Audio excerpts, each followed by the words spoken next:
मिथुन राशि की तरफ। मिथुन राशि वाले जातकों के लिए बताया गया है कि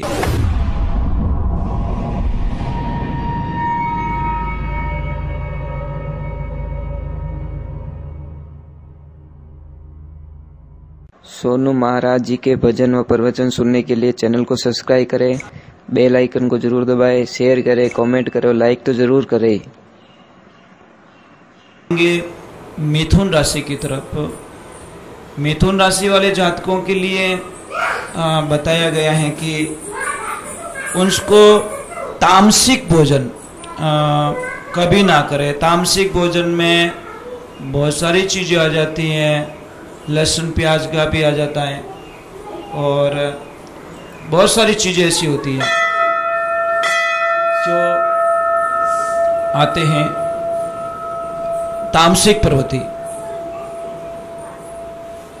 और मछलियों को देखिए, मिथुन वाले ध्यान से सुने। आप बड़ी पुण्यात्मा हो, बहुत अच्छे लोग हो, आप दिल के बहुत अच्छे लोग हो, दया भी है।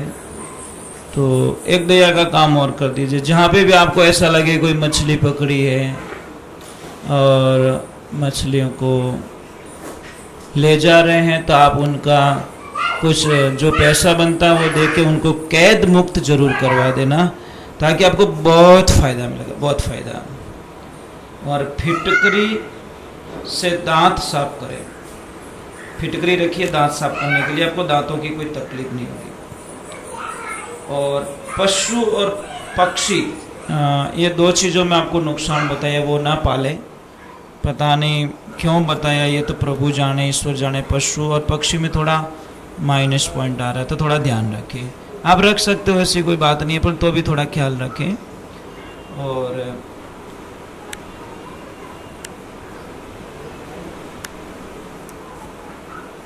चावल और दूध, ये दो धर्म के स्थान पे चढ़ाए।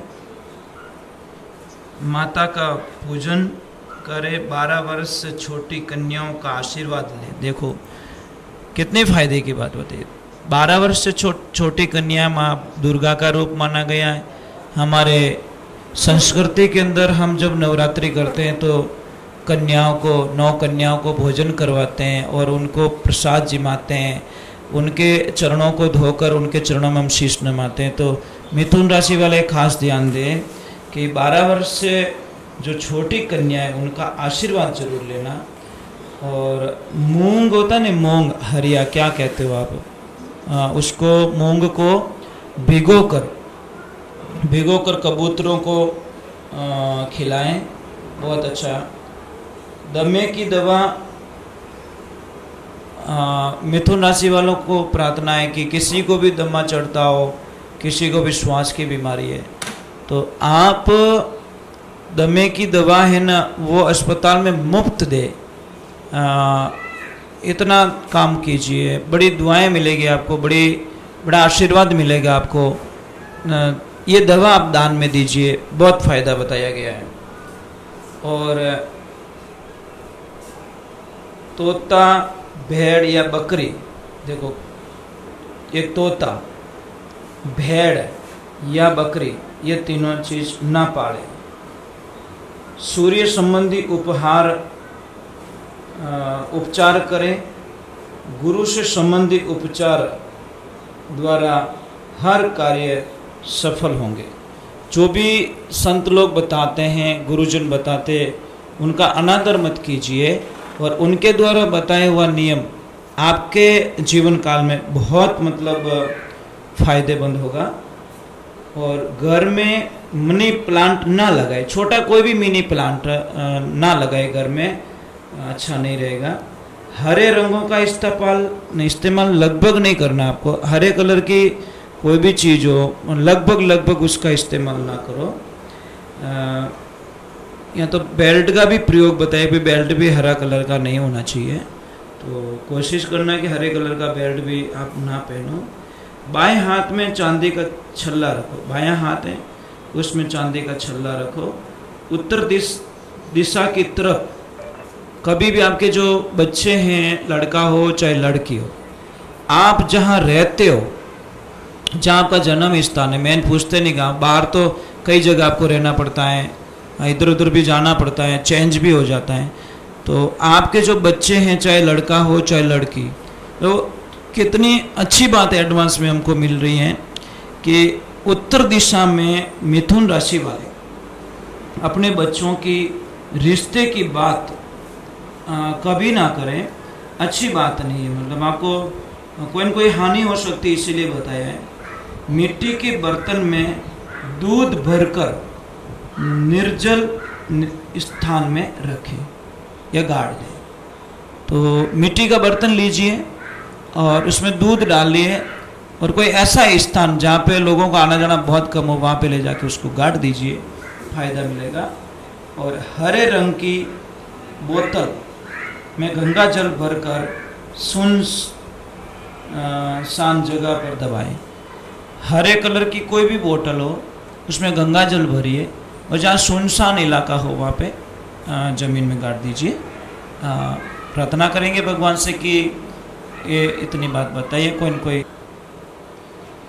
आज मैं बात करने जा रहा हूँ कि कई लोगों पे राशि बहुत ही मतलब कारगर साबित होती है और किसी को नहीं होती है। कई लोगों की जन्म कुंडली कुछ और बताती है, रियल लाइफ में कुछ और हो जाता है। देखिए, मैं एक आपसे आग्रह करना चाहता हूँ, प्रार्थना करना चाहता हूँ कि जन्म कुंडली उसी बच्चे की काम करती है जिस बच्चे का जन्म हुआ हो। अब कई लोग बोलते हैं महाराज जी जन्म हुआ तो ही वो दुनिया में आया ना। नहीं, जन्म एक निश्चित टाइम पे होता है और जिसका ऑपरेशन होके बच्चे को ऑपरेशन करके पेट से बाहर निकाला जाता है, उसका जन्म नहीं है, निश्चित टाइम नहीं है। हो सकता है उस बच्चे का जन्म होने वाला था शाम को 5 बजे और ऑपरेशन कर दिया 2:30 बजे, या 5 बजे जन्म होने वाला था, 6 बजे जन्म होना था और रात को 10 बजे उसको ऑपरेशन के माध्यम से टाइम निकाल के उसको बाहर निकाला। तो उसको ऑपरेशन के माध्यम से होने के कारण मतलब इतना कारगर साबित नहीं होता, इतना परफेक्ट उसका रिजल्ट नहीं आता जितना नेचुरली जो जन्म होता है, कुदरत के माध्यम से नॉर्मल डिलीवरी होती है, उसका जो रिजल्ट आता है उसमें बहुत अच्छा मतलब संकेत मिलते हैं, अच्छा व्यवहार होता है, अच्छी बातें सामने आती हैं। तो आपसे एक वंदना करते हैं कि कई लोग राशि को मानते हैं, कई नहीं मानते हैं। जो नहीं मानते उनको कोई फर्क पड़ने वाला नहीं है और जो मानते हैं उनके लिए फायदा भी होने वाला है। मानना और जानना दोनों अलग अलग है। तो मैं आज सबसे पहले बातें बताएं, कोई न कोई बात आपके काम की हो। मैं ये नहीं कहता 100% सारी बातें आपके ऊपर लागू होगी या आपको करना ही पड़ेगा, कोई दबाव नहीं है। आप मानो तो भी ठीक है, नहीं मानो तो भी राम राम और मानो तो भी राम राम, हम दोनों तरफ एग्री हैं। तो हम बताते हैं दिल से। अब आप पता नहीं कैसे इन चीज़ों को लेते हो। हम तो मानते हैं, पंचांग मानते हैं, शास्त्र को मानते हैं, वास्तु को हम मानते हैं, खाली जानते ही नहीं, मानते भी हैं।